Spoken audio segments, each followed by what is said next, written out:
All right, joining me now for another edition of Coach's Corner, the head coach of the EHL Knights, that's Josh Fusco. And, well, you guys are coming off a pretty interesting weekend, one-on-one weekend split with the Philadelphia Revolution, as well as the New York Bobcats Royals on Monday. And let's, even though it's out of order here a little bit, let's start with that Monday game because obviously it was an interesting affair. It's a wild one. You guys fall out to a 4-0 deficit to start that game. It ends up being 5-1 in the second, and then you guys come all the way back.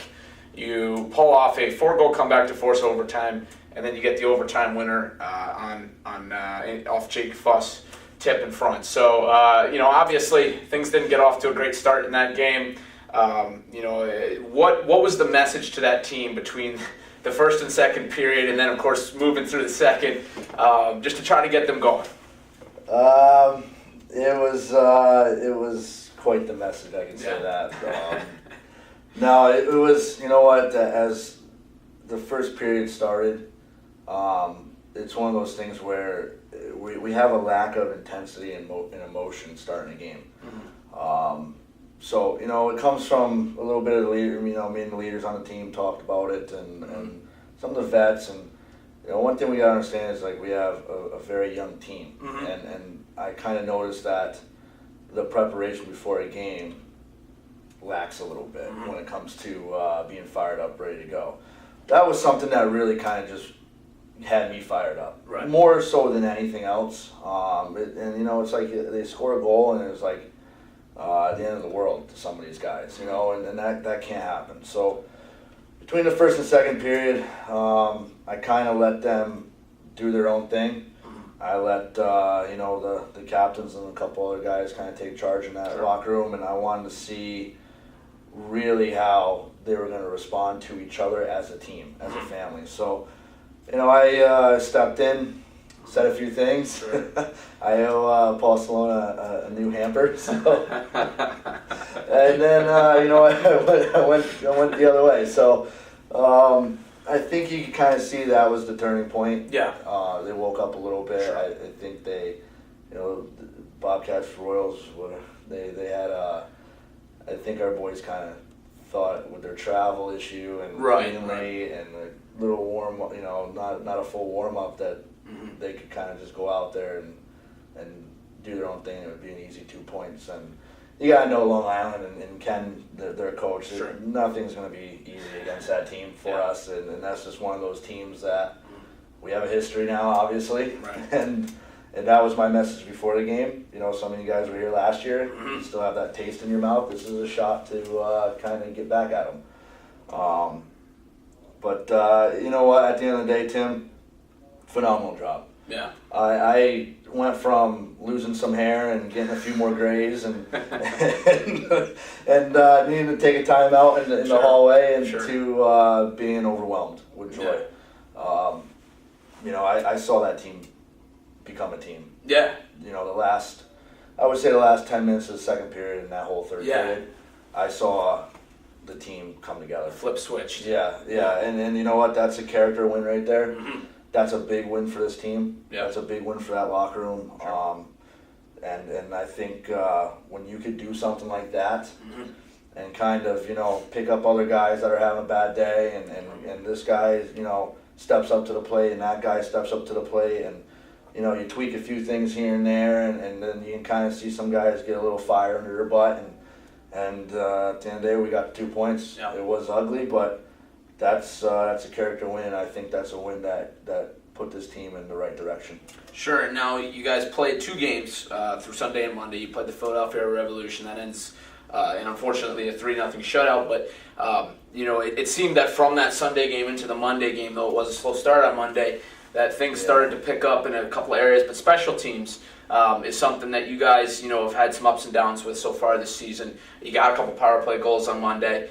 They got a power play goal from Matt Arujo, who's having himself quite the afternoon on their side of the ice. But, what do you want to see against this home and home against the Connecticut Rough Riders this weekend. What specifically do you want to see out of the special teams? Because it seems like there's some games where they're clicking on all cylinders. Yeah. Like, a couple weeks ago we saw Zach Del-Hajmed getting a nice shorthanded goal, really strong penalty kill as a whole. And then, this past weekend, ups and downs. So what do you want to see in terms of consistency and execution against the Rough Riders? That's something that, as a coach, you look at it like you could be stellar on the PK. Mm-hmm.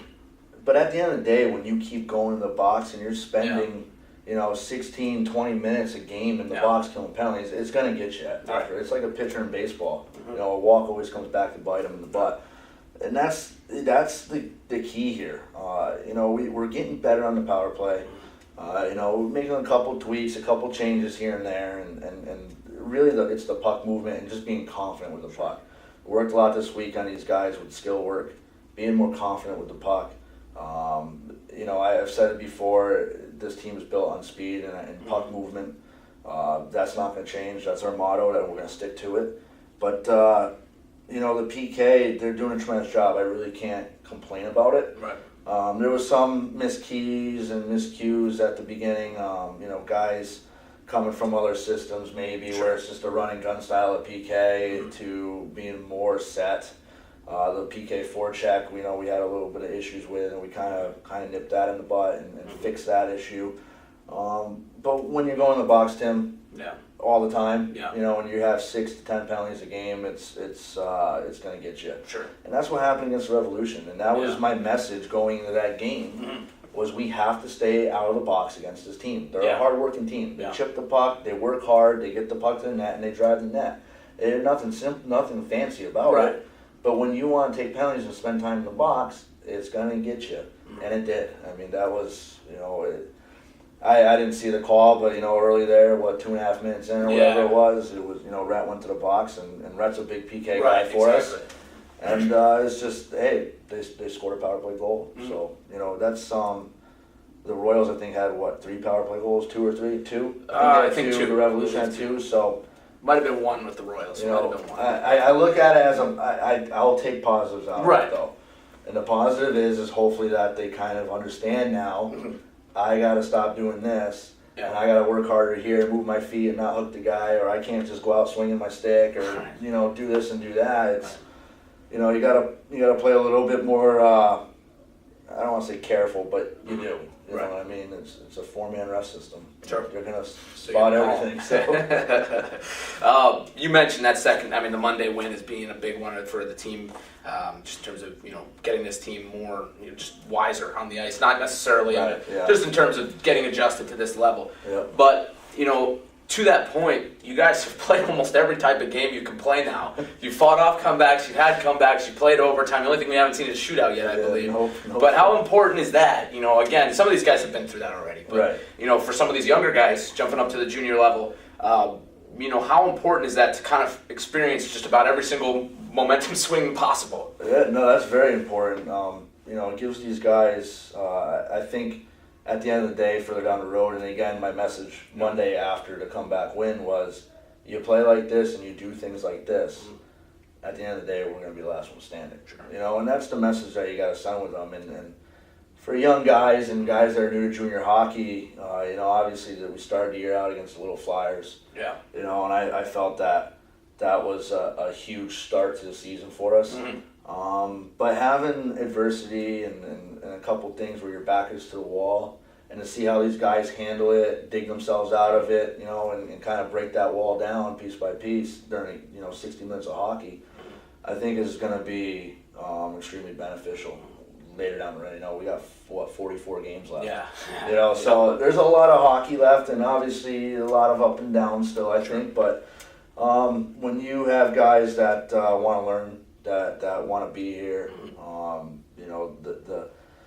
I actually closed the door to the office a little while ago because the guys are just rolling in asking questions about this, because I had them do video on their own this week as well as we did it again on Wednesday. But Tim, it's a learning process. Sure. And that's the one thing is the point of that.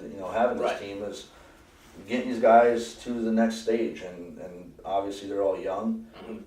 So when they gotta go into OT against a team that I feel we should have handled pretty well. Yeah. And, to come back from down 4 goals and then ultimately win it in OT is a huge learning experience.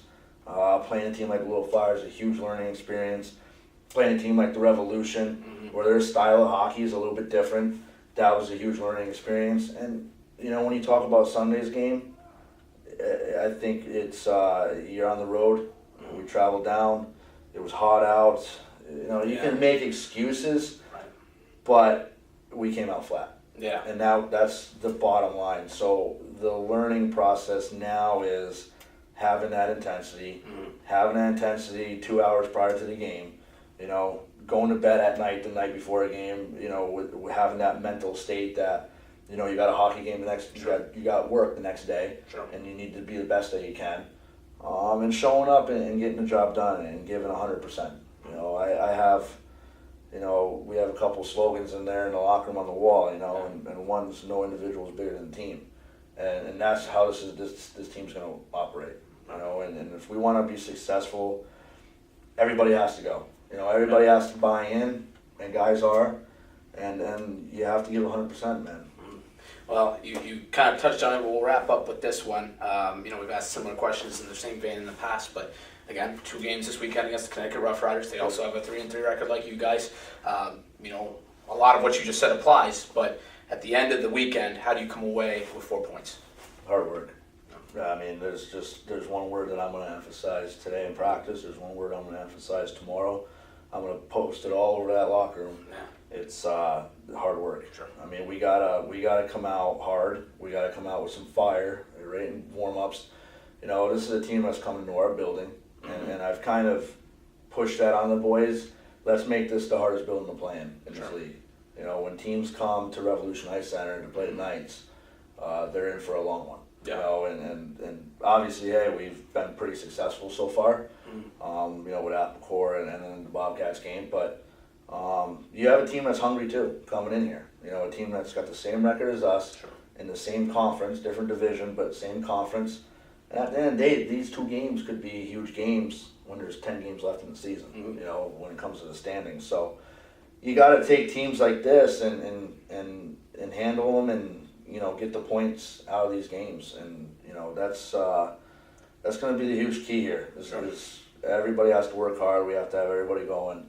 And we really can't take a shift off this weekend. Gotcha. Well, this weekend the Knights will take on the Connecticut Rough Riders Saturday, the September 30th. That game's at 2:30 p.m. right here at the Revolution Ice Center, and then Sunday at 2 p.m. Same team. Again at the Revolution Ice Center. Admission is free. Both games will be posted live on hockeytv.com. But if you can't find the broadcast, or if you'd like to also get tweets and live updates, check out WBS Knights EHL at twitter.com, as well as the box score on easternhockeyleague.org. So, Josh, we thank you for a few minutes here. We wish you the best of luck this weekend. We'll talk to you next week. All right, Tim, thanks.